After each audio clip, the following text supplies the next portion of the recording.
Alright, I just want to make a quick video of how easy it is to change an M177 motor's air filters.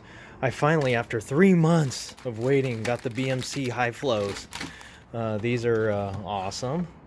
They're obviously recognized in the DTM WRC F1 champion. These are the good stuff. Does look like K&N's kind of system, but this is the model number that I got, just for your reference.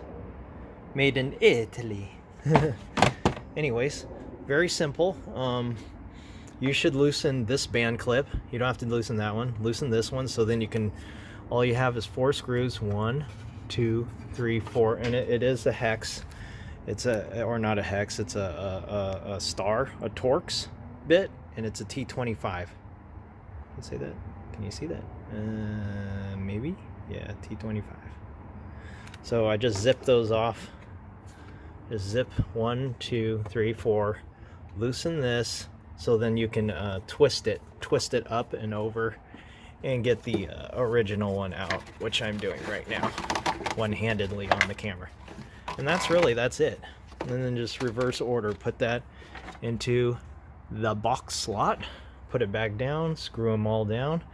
And you got another 10 or 15 more horsepower. No kidding. Just from that. Tested.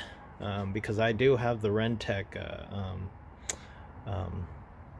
performance modular on here too, and they recommend a high flow.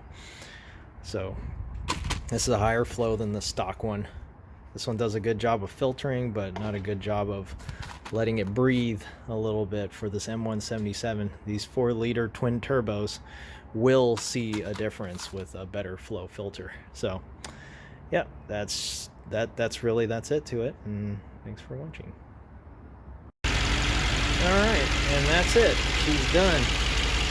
Like I said, when you push this back down, line up the screws on each hole, and then go this and tighten this back down. Same for this one. Make sure all of it's tight. And it's just 4 screws, and this thing pops and rotates out of the way. Both sides. This rotates this way, this rotates this way. And that's it, and it's done. She's purring like a kitten, as you can hear.